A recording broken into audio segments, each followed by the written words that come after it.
There's no feeling more discouraging than starting over, and that's what you're about to experience if you keep playing this game.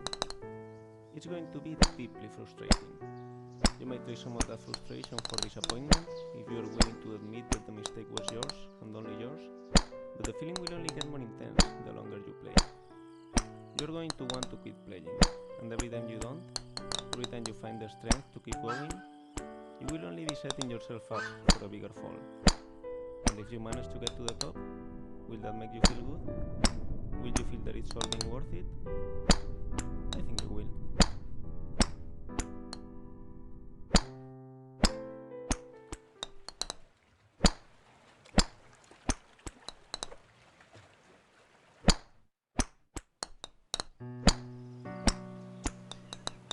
Feel free to stop playing whenever you want.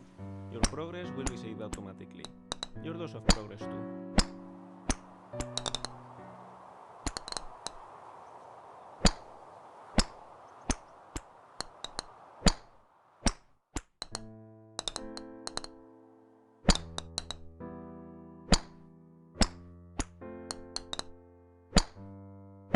This game is a different take on a game that came out in 2017 titled Getting Over It with Bennett Foddy.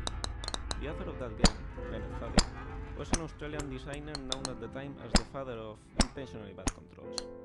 Weird, unresponsive, and hard to understand, intentionally bad controls are bad in the sense that they are suboptimal for the task at hand, making a challenging and infuriating experience of what otherwise could well be a walk in the park. And yet, they often make for amusing games. In Getting Over It, your task is simply to climb up a mountain, but dragging yourself with a hammer while sitting inside a cauldron. No amount of forward progress is guaranteed. Some cliffs are too sheer or too slippery, and the player is in constant danger of falling and losing everything.